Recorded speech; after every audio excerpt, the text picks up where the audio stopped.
L'origine de la cellule la plus simple, l'approche d'une conception intelligente de la vie m'a beaucoup attiré et m'a paru très sensée, étant donné qu'elle correspondait étroitement à de multiples découvertes en biologie moléculaire. Dans les années suivant le rejet de l'évolution chimique par Kenyon, la science a révélé les détails d'un système complet de traitement d'informations qui porte la marque d'une conception intelligente.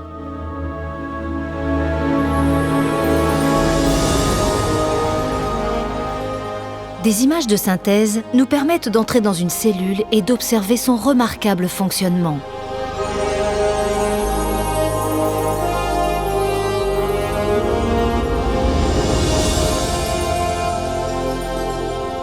Au cœur de la cellule, on aperçoit les brins compacts d'ADN, des entrepôts d'informations indispensables à la construction de toutes les protéines d'un organisme.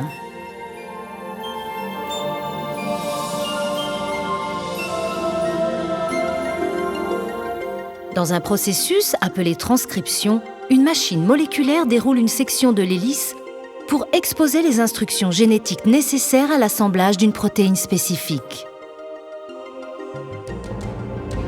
Une autre machine copie ensuite ces instructions pour former une molécule appelée ARN messager.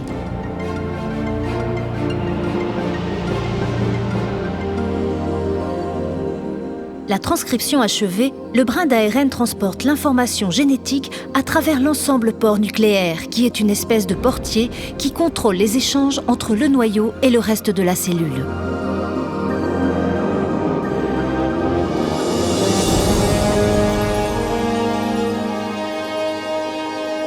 L'ARN messager se dirige vers une usine moléculaire constituée de 2 sous-unités et appelée ribosome. Après un arrimage solide, le processus du décodage commence.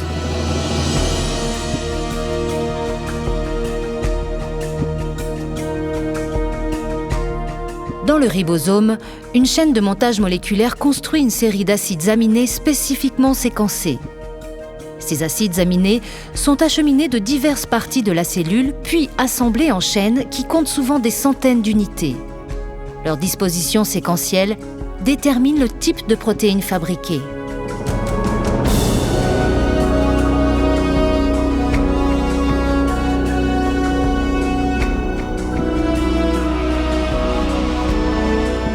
Lorsque la chaîne est constituée, elle quitte le ribosome pour se diriger vers une machine en forme de tonneau qui l'aide à prendre la forme précise, indispensable à sa fonction.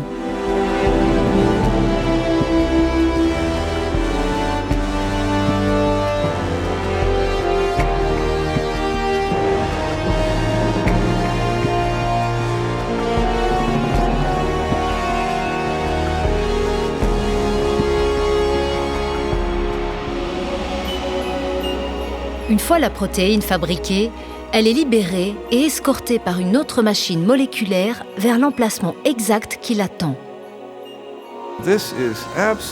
Il est absolument inouï d'observer, à cette échelle microscopique, un mécanisme aussi finement réglé, un dispositif qui porte la marque d'une conception et d'une fabrication intelligente. Nous disposons des détails d'un univers moléculaire hautement complexe qui gère l'information génétique. Et c'est précisément dans cette branche nouvelle de la génétique moléculaire que nous voyons la preuve la plus incontestable d'une conception intelligente sur la Terre.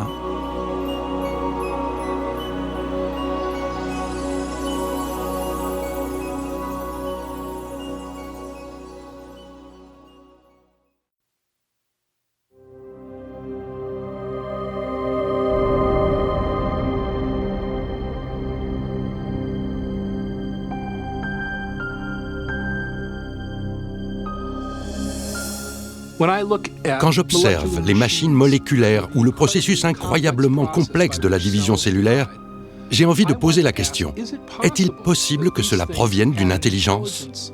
Ces structures ont-elles été planifiées dans un but précis ? La science doit être une recherche de la vérité à propos de notre monde. Nous ne devons pas préjuger de la vérité. Nous ne devons pas dire « je n'aime pas cette explication, donc je la mets de côté ». Quand nous sommes confrontés à un puzzle dans la nature, il faut plutôt considérer toutes les explications possibles. Un des problèmes que me pose la théorie de l'évolution est qu'elle écarte artificiellement une cause avant même de considérer les preuves. Et cette cause, c'est l'intelligence. Depuis la fin du XIXe siècle, depuis Darwin en fait, en partie en raison de l'origine des espèces, les scientifiques ont été amenés à accepter une convention, une définition de la science qui excluait toute explication basée sur une conception intelligente. Cette convention porte un nom, le naturalisme méthodologique. Cela veut dire tout simplement que si l'on veut rester scientifique, les explications qu'on avance doivent se borner à des causes naturelles.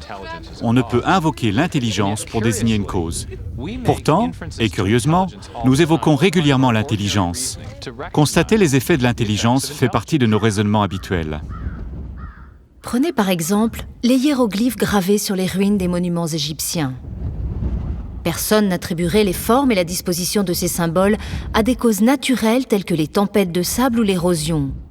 Ils sont bien reconnus comme l'œuvre d'anciens scribes, des êtres humains intelligents.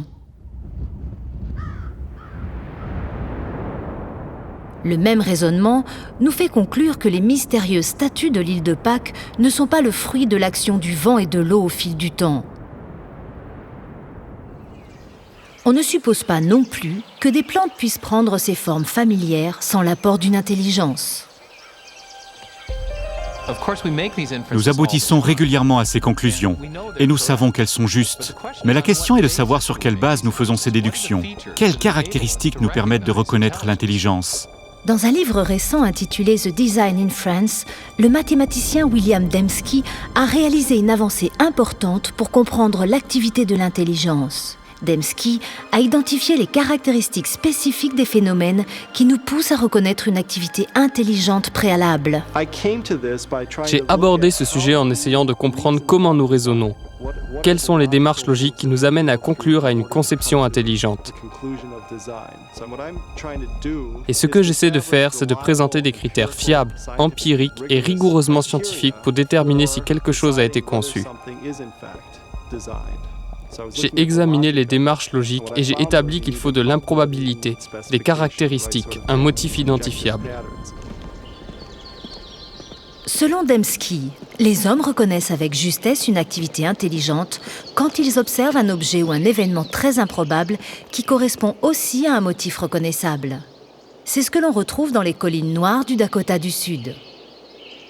Si vous traversez l'Ouest, vous apercevrez de nombreuses formes dans les montagnes, sans signification particulière pour la plupart. Ce sont de simples rochers éparpillés çà et là. Mais vous ne verrez pas les visages de Lincoln, Jefferson, Teddy Roosevelt et George Washington. C'est seulement dans le Dakota du Sud qu'elles apparaissent. Elles sont là à cause d'un sculpteur, un excentrique, qui voulait honorer ces présidents des États-Unis en passant la plus grande partie de sa vie à ciseler leur visage dans les parois d'une montagne. La forme est improbable. Une colline quelconque est aussi improbable. Mais une telle colline ne caractérise rien. On connaît par contre 4 présidents des États-Unis aux traits particuliers et on s'aperçoit que ces sculptures sur les parois de la montagne correspondent à ces individus. Quand j'observe ces visages, je reconnais immédiatement les présidents représentés sur des billets, des tableaux de la National Gallery ou des peintures. En regardant le mont Rushmore, je retrouve non seulement des configurations de rochers très improbables, mais aussi des formes liées à un modèle indépendant qui indique de manière fiable la présence d'intelligence. On a donc une faible probabilité et des caractéristiques. C'est attribuable à une conception.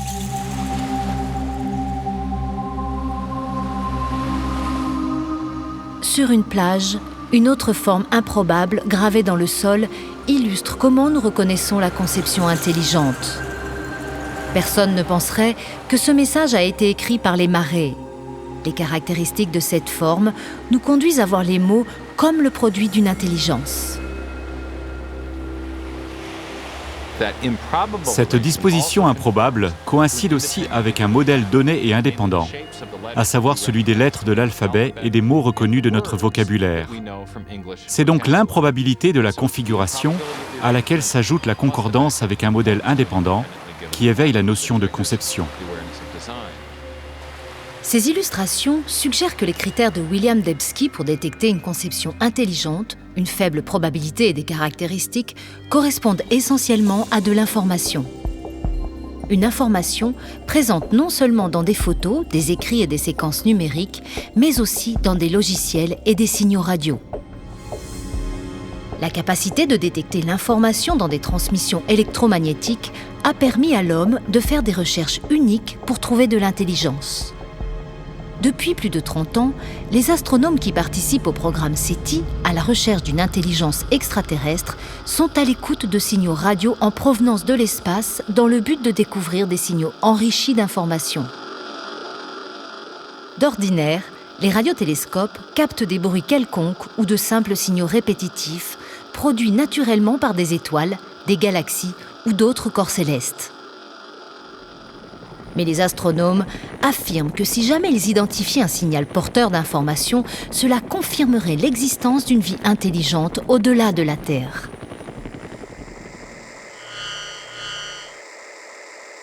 Certains ont spéculé sur une civilisation extraterrestre qui aurait peut-être essayé de communiquer avec nous par le langage universel des mathématiques. Par exemple, au moyen d'une série de nombres premiers. On ne peut pas obtenir cela par hasard. Il faut de la complexité ou de l'improbabilité, beaucoup de nombres premiers, et aussi une structure, un motif identifiable. Ce n'est pas un motif que l'on impose, c'est un motif qui se présente objectivement. À ce jour, le programme SETI n'a détecté aucun motif ni aucune information attribuable à de l'intelligence dans une galaxie éloignée. Mais un autre univers, bien plus proche, a offert aux scientifiques une mine d'informations regroupées au sein du noyau de la cellule vivante. L'ADN possède une structure idéale pour le transport de données. Dans les 4 nucléotides ACTG, les bases de la double hélice d'ADN, se trouve le potentiel de stocker une très grande quantité d'informations. Il n'existe en fait aucune entité dans l'univers connu qui puisse conserver et traiter autant de données avec autant d'efficacité que la molécule d'ADN. Un ADN humain complet contient 3 milliards de caractères individuels. L'analyse des régions codantes d'ADN démontre que les caractères chimiques sont disposés avec une spécificité qui leur permet de transmettre des instructions ou des informations détaillées, tout comme les lettres d'une phrase et les nombres binaires d'un code informatique. Bill Gates a déclaré que l'ADN ressemble à un programme informatique, beaucoup plus complexe toutefois que tout ce que nous avons été capables de concevoir. Si on réfléchit à cette observation, on voit tout ce qu'elle peut suggérer. Parce qu'on sait que Bill Gates n'a pas recours au vent, à l'érosion ou à des générateurs de nombres aléatoires pour créer ses logiciels. Il emploie à cet effet des ingénieurs intelligents, des ingénieurs en informatique. Tout ce que nous savons nous indique donc que des systèmes riches en informations découlent d'une conception intelligente. Mais que penser du fait que la vie contient des informations, du fait qu'elles sont présentes dans chaque cellule de chaque organisme vivant? C'est ça le mystère fondamental. D'où vient cette information?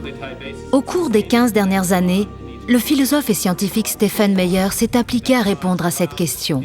Meyer a développé un argument pour démontrer que la conception intelligente offre la meilleure explication sur l'origine des informations nécessaires à la constitution de la première cellule vivante. Le fait que des agents intelligents puissent produire des systèmes riches en informations relève de notre base de connaissances. Mon argument ne repose pas sur ce que nous ignorons, mais sur notre compréhension des mécanismes de cause à effet sur notre planète. Nous savons aujourd'hui qu'aucune explication naturaliste, ni aucune cause naturelle ne correspond à la production d'informations. Ni la sélection naturelle, ni des processus auto-organisés, ni le hasard. Mais nous savons qu'il existe une cause pouvant produire de l'information, et c'est l'intelligence.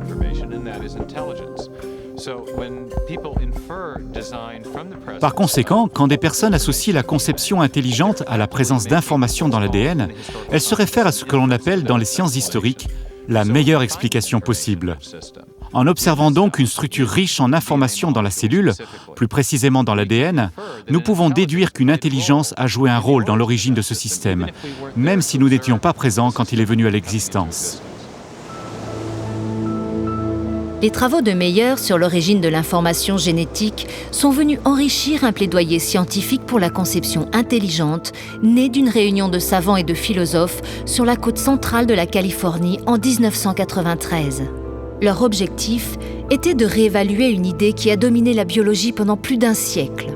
Au fil de leurs rencontres, ils développèrent une théorie connue aujourd'hui sous les noms de conception intelligente ou dessin intelligent.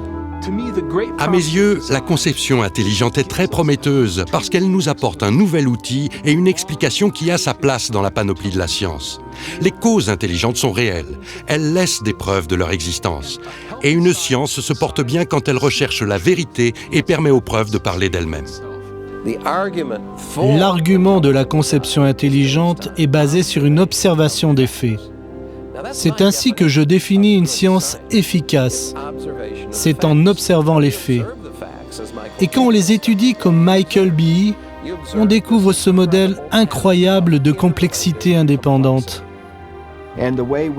Et la façon de conclure à une conception intelligente devant un flagelle bactérien est la même que celle qu'on adopte devant un moteur hors bord. Quand on regarde ce moteur, on voit comment ces parties fonctionnent entre elles et on sait que quelqu'un l'a fabriqué.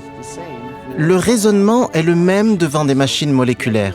Et donc l'idée de conception intelligente est entièrement scientifique.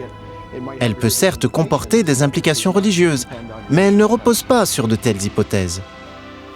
Quand j'étudie ce sujet objectivement, sans écarter la possibilité d'une conception, celle-ci jaillit comme l'explication la plus plausible. Et c'est pourquoi j'y adhère. Je pense que la conception intelligente est de retour. On ne peut pas expliquer ces systèmes par des lois naturelles. Si on recherche la vérité et s'ils ont réellement été conçus, s'il faut être des ingénieurs en conception pour les comprendre, alors je dis, quel est le problème? On sait qu'on se laisse guider par les données. Quant aux profondes implications métaphysiques, on n'y peut rien. C'est donc une idée puissante que de considérer l'univers comme rationnel et compréhensible, soutenu par une intelligence suprême qui veut que notre monde soit compris. Cela renforce aussi la science, parce qu'on peut regarder le monde et y trouver une signification. Si tout vient d'un assemblage chaotique, il n'y a aucune raison de s'attendre à y voir des éléments rationnels. Mais si cela vient d'une intelligence, alors la science devient un puzzle gigantesque à résoudre, et dans lequel on peut s'attendre à de la rationalité, de la beauté et de l'intelligibilité, à la base même des choses. Il y a 150 ans, Charles Darwin a transformé la science par sa théorie de sélection naturelle. Aujourd'hui, cette théorie est confrontée à un défi énorme. La conception intelligente a entraîné à la fois des découvertes et des débats intenses sur l'origine de la vie terrestre. Et pour un nombre croissant d'hommes de science, elle représente un paradigme, une idée capable, à nouveau, de redéfinir les fondements de la pensée scientifique. Au cours du 19e siècle, les savants croyaient en l'existence de 2 entités fondamentales, la matière et l'énergie. Mais en ce début de 21e siècle, la science a dû reconnaître une 3e entité, à savoir l'information. Ainsi, en abordant la biologie à l'ère de l'information, on entrevoit de plus en plus que ce qui apparaît dans la molécule d'ADN est le produit d'une pensée, d'une intelligence, et ne peut être expliqué que par une conception intelligente.